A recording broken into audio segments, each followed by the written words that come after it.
teman-teman, nama saya Sofia, NIK saya 1851114. Saya di sini jurusan dengan ilmu hukum. Jadi hari ini saya ada tugas yang pertama itu tugas yang mengenai pengertian lingkungan. Yang kedua itu disebutin asas-asas yang berlaku di Indonesia dan disebutin contohnya. Yang ketiga saya akan menjelaskan tentang hak dan kewajiban. Jadi yang pertama-tama yang ini saya ingin menjelaskan tentang pengertian lingkungan hidup. Kalau pengertian lingkungan hidup huruf BI yaitu semua hal yang berkaitan dengan pertumbuhan makhluk hidup.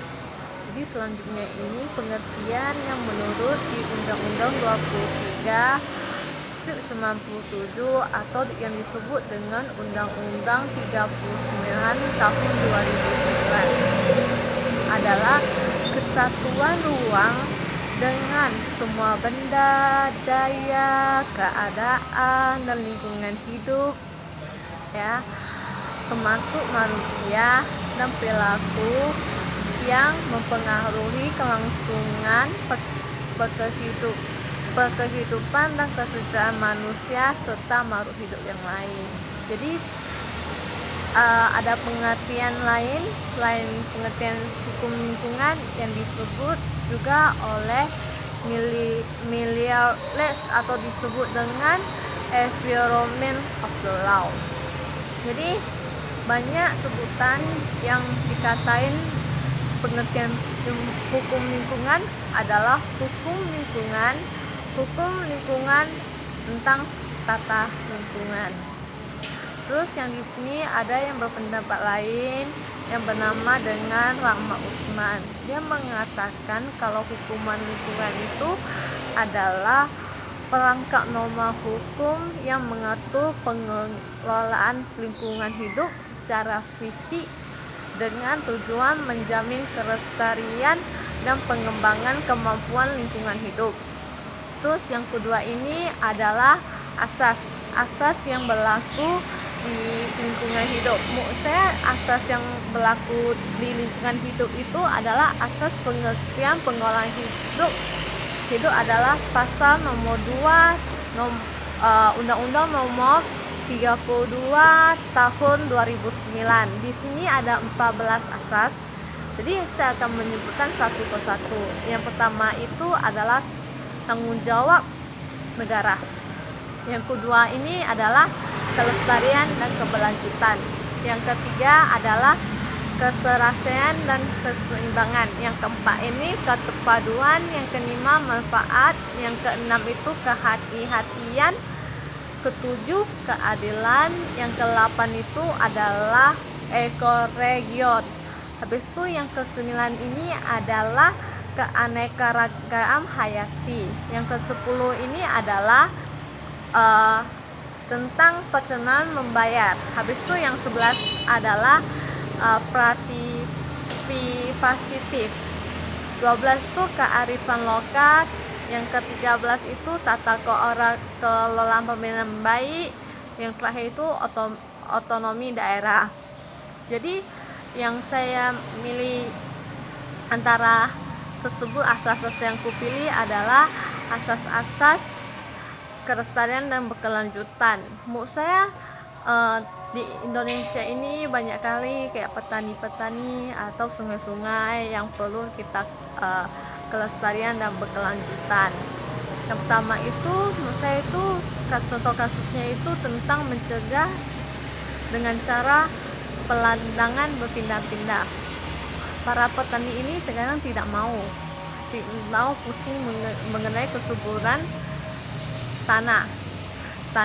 Ketika tanah yang ditanami sudah tidak subur lagi, mereka akan mencari lahan pertanian baru tanpa adanya tanggung jawab membiarkan ladang tandus dan berkelanjutan. Jadi sebaiknya lahan pertanian dibuat menetap dengan memanfaatkan pupuk agar lahan pertanian tetap subur dan lebih produktif untuk pertanian. Jadi contoh kasus kedua ini adalah pencegahan masalah air bisa dilakukan melalui cara pencegahan pencemaran, memberikan pencegahan atau pintu-pintu atau yang disebut dipagarin penggunaan air yang tidak boros. Jadi hutan-hutan atau pepohon yang berada di sekitar sungai, rawa, mata air maupun danau perlu untuk dimanakah. Selain hal itu, upaya yang dapat kita lakukan adalah mengurangi pencemaran sungai, yaitu dengan program kali bersih atau dengan terhadap sungai-sungai yang tercemar. Jadi yang terakhir yang ini adalah apa hak dan kewajiban kita. Jadi menurut saya yang pertama itu hak adalah atas lingkungan hidup yang baik dan sehat. Yang kedua itu hak atas pendidikan lingkungan hidup. Yang ketiga, hak untuk mengajukan usul dan atau keberatan. Yang keempat itu hak untuk berperan dalam perlindungan dan pengolahan. Yang terakhir ini adalah hak untuk mengadukan akibat dugaan pencemaran dan atau kerusakan yang menurut dicantumkan oleh pasal 65. Yang kedua, yang terakhir ini ada kewajiban. Terus di kewajiban ini ada beberapa juga.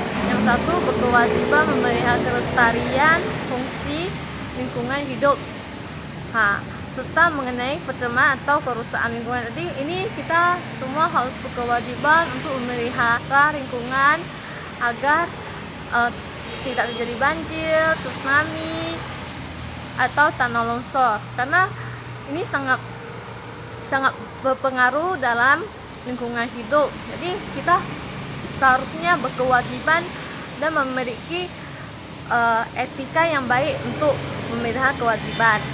Terus yang kedua ini adalah memberikan informasi yang berkaitan dengan perlindungan dan pengelolaan lingkungan hidup secara benar, akurat, terbuka dan tepat waktu. Jadi di sini kita harus bertindak untuk memberikan informasi yang akurat dan jelas kepada semua yang yang memiliki kewajiban dalam lingkungan hidup. Jadi yang ketiga ini menjaga keberlangsungan fungsi hidup lingkungan. Jadi selanjutnya kita tetap harus menjaga kayak step by step berkelanjutan yang seharusnya yang perlu kita lingkungan hidup. Dengan contohnya itu kayak kita harus tahu diri, kita tak boleh membuang sampah sembarangan atau menumpukan sampah sembarangan. Jadi kita harus memilah atau memisahkan yang mana plastik, yang mana botol kaca, yang mana yang bisa didaur ulang, yang mana nggak bisa didaur ulang, yang mana organik, yang mana yang tidak termasuk non organik. Habis itu di luar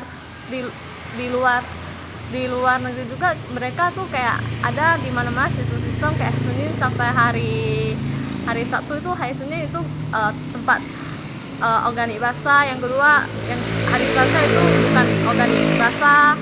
Terus yang ketiga itu memilah plastik atau kagak. Terus yang terakhir ini adalah menaati ketentuan tentang baku mutu lingkungan hidup dan atau kriteria baku kerusakan lingkungan hidup. Jadi menurut saya ini kita harus memilah yang mana yang seharusnya termasuk kategori jenis yang kerusakan lingkungan hidup. Jadi kebanyakan ini kalau menurut saya itu kebanyakan di pabrik kayak pabrik sampah atau pabrik yang kayak mendaur ulang limbah terus membuat kerusakan di bagian sungai atau di laut. Habis itu sampahnya menyangkut banyak macam seperti kayak buang ke laut, berarti kan sampahnya numpuk di laut. Habis itu sampahnya dimakan sama ikan. Habis itu kita beli ikan di pasar. Habis itu kita mendaur ulang. Habis itu kita makan. Jadi sampah itu kayak menumpuk di ikan dan kita menyebabkan kebutuhan gitu untuk mendaur ulang. Jadi selanjutnya itu menurut saya itu limbah. Kalau limbah itu kebanyakan kalau numpuk di sungai itu akan mencemarkan polusi udara yang kurang baik dan membuat pedesaan yang tinggal di sungai itu akan terdapat banjir karena kesumbatan oleh limbah. Jadi menurut saya ini kita harus mempunyai kewajiban untuk terhadap lingkungan hidup ini. Sekian mungkin penjelasan saya yang bisa terjadi. Semoga kalian bisa suka dan terima kasih.